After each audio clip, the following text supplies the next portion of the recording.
to another episode of Executive Talk. Thank you so much for joining us.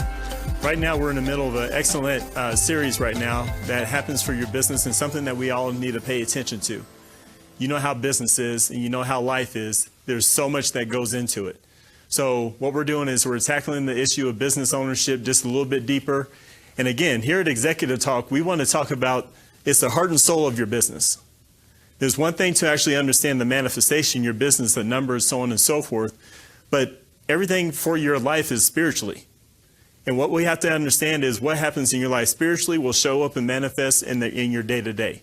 And that's what we're going to discuss a little bit further. And today's topic is something that everybody's familiar with. And before I mention it, let's take you back to business ownership for a minute. I want you to think about the word business ownership and think about this question mark that we have right here. What does that remind you of? I'm going to take you down a series of things to actually help you put some framework around business ownership, because this right here makes a lot of sense to you. Why does it make sense to you? Because it reminds you of something. It reminds you of life. Would you agree with me that life is a big bubble? The longer that you're here on earth, the more questions you have. Is life confusing? There's a lot of things that life as a whole, as a bubble, it becomes confusing to you. Now, let's think about if you're married. Your husband, your wife. There's a big question mark when it comes to marriage. Now, let's say you have kids. They're exciting in the very beginning. Now, I'm not saying that they're not exciting throughout their whole life, but as soon as they hit a certain age, there's a different conversation, isn't there? Business ownership.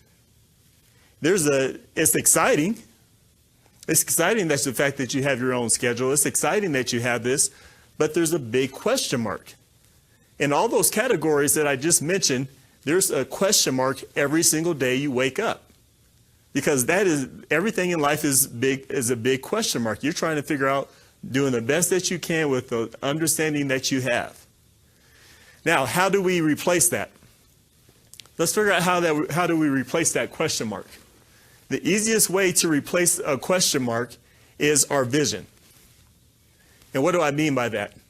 So if I have questions about life, you know what they say in school. Hey, what do you want to be when you grow up? You already have a vision as to what you want to be because you're trying to fill in the hole in the question mark as to what life is going to be for you. You're trying to figure out what your value is, what your purpose is, and that question mark, you try to fill it with the vision. Marriage.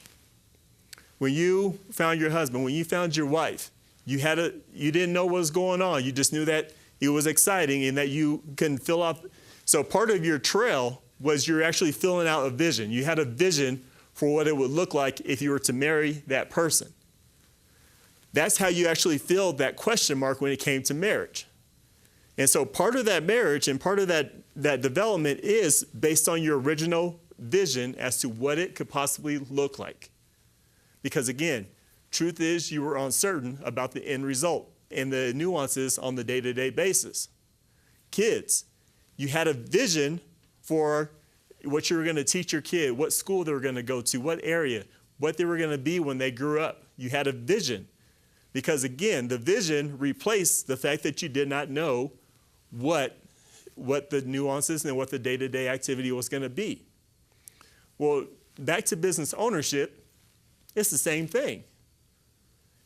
You probably worked for somebody for a little bit, and all of a sudden you had a vision as to what business ownership can look like. So you had all this vision, and guess what? You opened up your business. But the driving force in that business was the simple fact of you had a question mark, but what you filled it to help you make the decision and take the risk was your vision. Because again, business ownership, even the first day that you thought of it, you had a big question mark. And unfortunately, sometimes we just actually skipped over that question mark and we really didn't understand what that question mark meant. Because again, a lot of us don't take time to actually understand this is a question mark. So today's topic is impatience in business development. Now, the key word here is impatience. And that's what we're discussing today. How does impatience operate within your business? Remember those examples. We'll refer to them later on during the conversation, but this is very important for us to understand right here. Business ownership, the big question. So, if you had that question mark, what is manifesting in your business? How does my vision, because I have a question mark about what this entity was going to be, how does it start playing a role in the decisions and the manifestations that I embark upon within my business?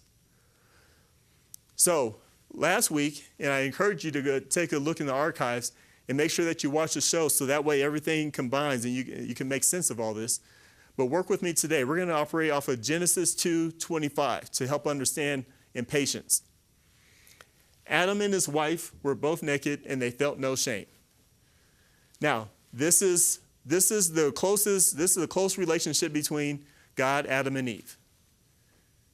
They had no shame. They were naked. They didn't even know that they were naked. They did not worry about it. Okay? They weren't pressed for anything. Life was good because they were with God. They were connected. Their heart understood what their instruction was. Life was good. They didn't have any circumstances. They were operating off of patience. They didn't need anything extra. They didn't feel empty at all. Their nakedness did not bother them. That's what that no shame part is. Now, this is after the fall, or how the fall came about. So when the woman saw that the fruit of the tree was good for food and pleasing to the eye and also desirable for gaining knowledge, she took some of it and ate it. She also gave some to her husband who was with her, and he ate it. Then the eyes of both of them were opened, and they realized they were naked. So let's think about this for a minute. The woman saw that the fruit of the tree was good for food and pleasing to the eye. So remember the instruction earlier before God put them out into the garden. Whatever you do not eat of that tree.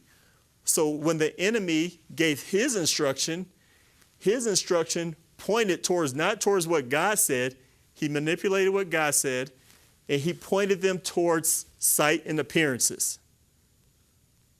They made a decision based off of sight and appearances. Make sure we understand that. So for the tree was good for food and pleasing to the eye, and also desirable for gaining wisdom. That's where the decision making that she made off of eating of that tree. When the husband, Adam, who was with her, ate of it, then the eyes of both of them were opened, and they realized they were naked. Now, all of a sudden, this garden, this big bubble that the Lord has sent them into became disturbing. The fact that they were naked, they had to hide behind the tree. Everything became extremely weird to them. It's like they lost all sensitivity as to what life was like. And as you know, God put that curse on them, and that was painful toil. I want you to understand the depth of what I'm saying on this topic. It's very important that we understand the difference between when they felt no shame and then they sewed fig leaves together and made coverings for themselves. Now they felt shame. Now they lost all sensitivity in their life, all based off of sight and appearances. Now, let's understand the heart. The heart's original design it was designed specifically to receive instruction from the Lord. If the heart does not receive instruction from the Lord, it's empty. It's based on its own decisions. But the heart's original intent was to operate from the instruction from the Lord. That was the lifestyle before the garden. Remember, no shame. They didn't have to worry about anything. Life was good. They were patient. They were steadfast. There was no shame there. So let's go ahead and decide which one's a patient's heart and which one is an impatient heart. So when the heart is connected with God, you can absolutely assume that is operating off of patience. when the heart is operating from a fallen place, you can absolutely be rest assured that you're impatient. This is the only way this heart over here to the left and to your right can operate. Now, the Bible says, do not deceive yourself. Why am I saying that? It's one of those things that a lot of people can say, and I was one of those people, where I used to say, I'm a very patient guy.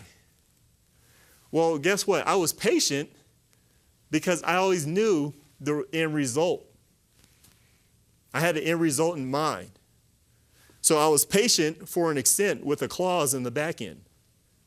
So I've never actually been a patient person. I was patient for some things, and majority of my life, I was never patient. So what I came to determine, even during repentance and also during this time frame as doing this show, that I realized how impatient I was. I realized from a fallen place, I've been impatient. And that's what business ownership actually stirs up in you. So let's put this equation together. A fallen heart plus business ownership, and remember, the key component to this business ownership thing is the question mark. There's a huge gap, there's a huge bubble in trying to understand what the next step is. How do I know? Let me put some framework, some deeper framework around your business ownership. Have you ever tried to figure out a way to decide what are your busy months?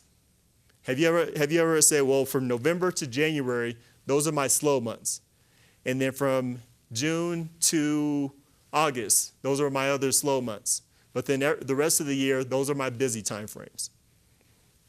So you're trying to analyze and you're trying to find out when you're supposed to make the most money and where you're supposed to do the most business development. You're trying to figure those things out. A part of the hurry, part of the business ownership, is you're trying to figure out how much money do I need to make so I can coast along those months that are slow. That's part of that question mark when you're trying to understand your business or when you're trying to understand business development. It's part of your everyday mental psyche. So it already creates impatience for you because you're trying to look into the future as to what is going to happen. So you can make decisions based on your sight and based on appearances. Sight and appearances.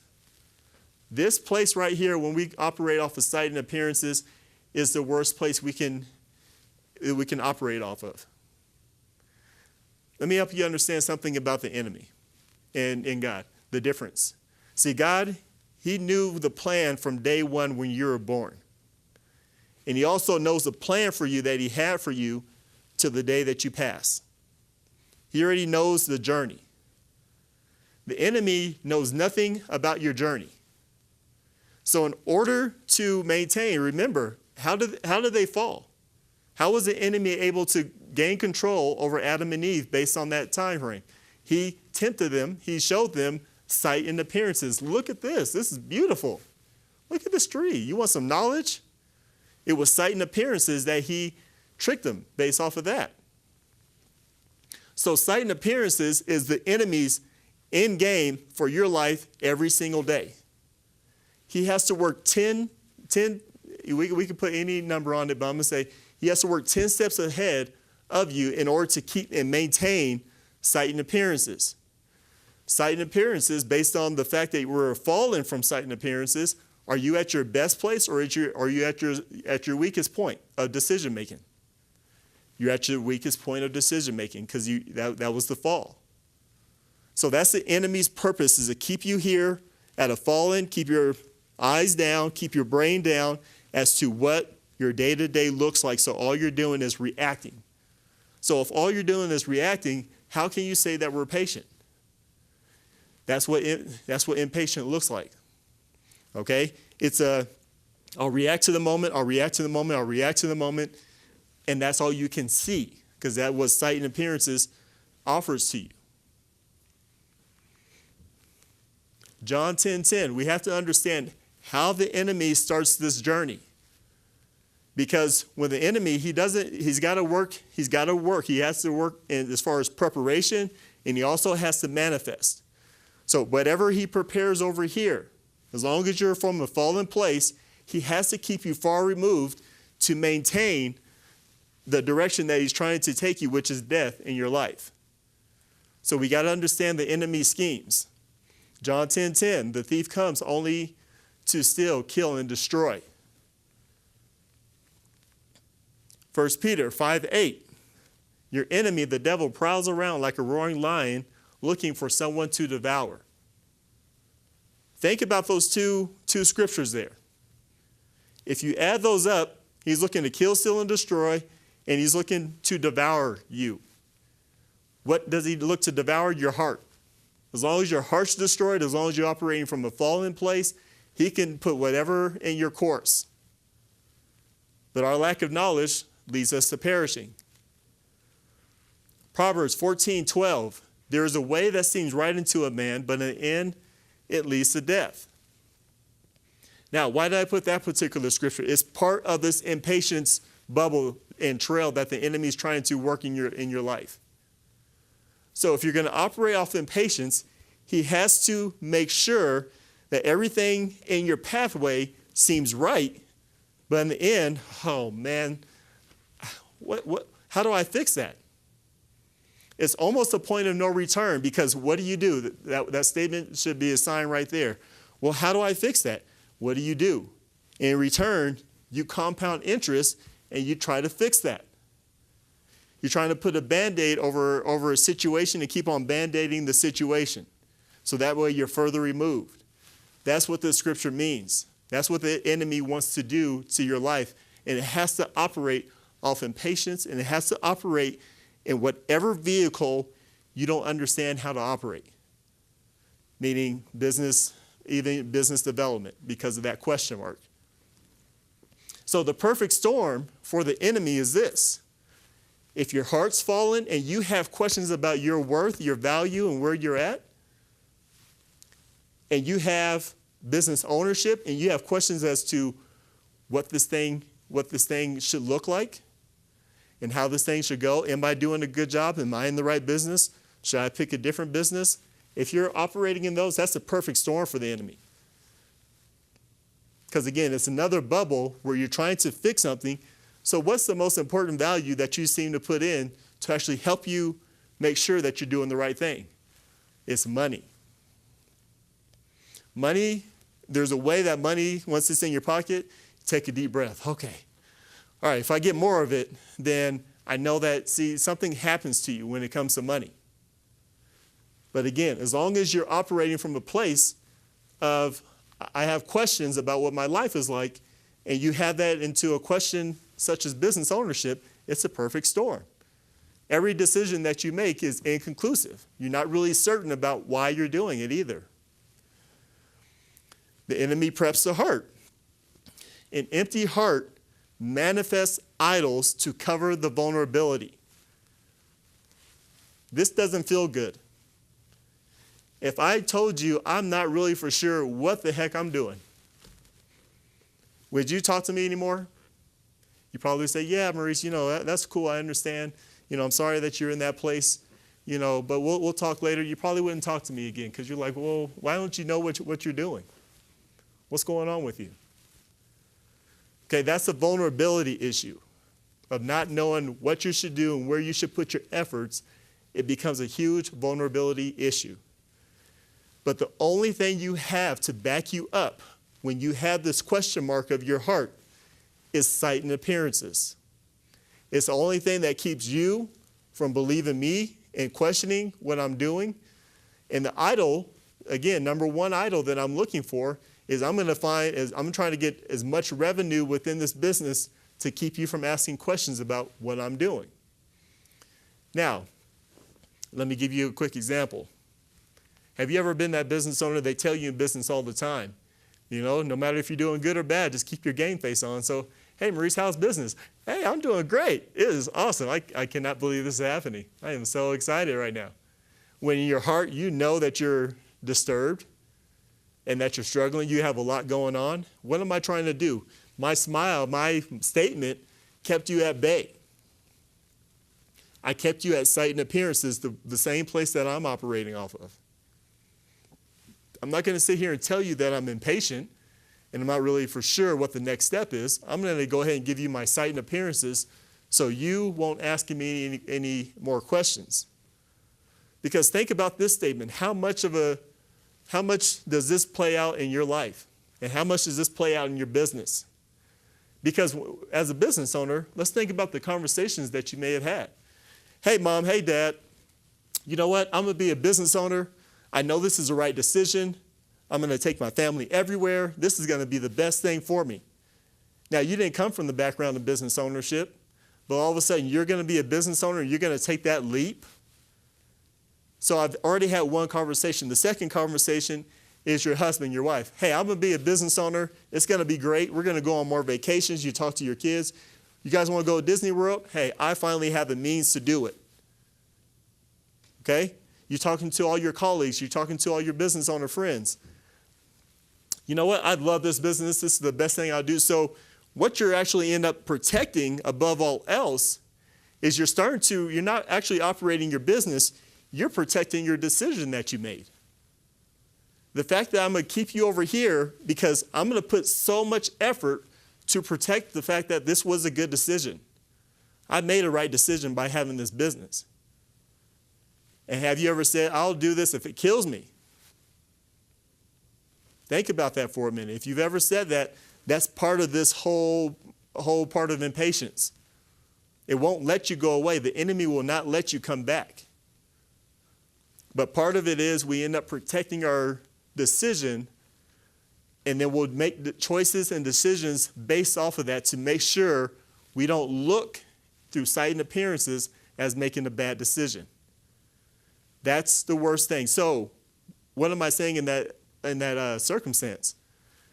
My judgment from you is more important than how God sees me. That's what that looks like. I'd rather keep you at bay. I'd rather keep my wife or my husband at bay. I'd rather keep my kids at bay than have to deal with that face-to-face circumstance of, well, what happened to your business? Nobody wants to hear that conversation as a business owner. You don't want anybody to say, well, I thought this was going amazing. What? See, you lost face. You lost face value. Nobody wants to have that conversation with people. So you'd rather stay face between people than operate with God.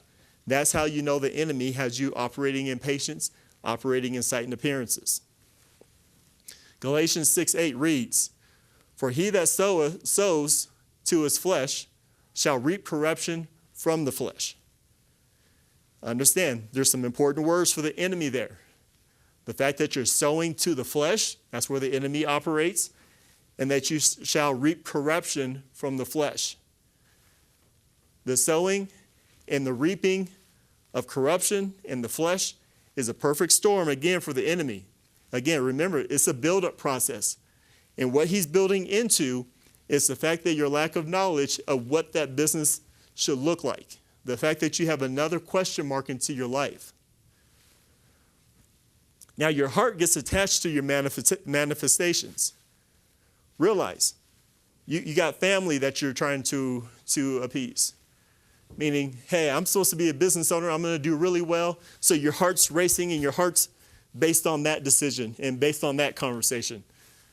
Part of your heart is over here extended to your networking groups that you belong to. You've been in your networking groups. You say, I love this business. You made deals. You've gone to parties. You told their family. Your name and things that you said are already out there. So now you have to keep sight and appearances based on that. Your social media. Your social media and all of the posting that you're doing. Hey, come buy from me. Come buy from me. Here's what I do. Here's who I am. I'm the person for this. You got all these areas where your heart is stretched based off of impatience, trying to keep everything going around you. And you're the one in control of that. And so that's part of the instruction to wear this heart out. And you're trying to save face, and you're operating off of sight and appearances. Now, let me actually help you understand with this graph. Now, let's say you had an opportunity of 100% of your time can go into all four of these systems of your business and part of the inner workings of how your business works.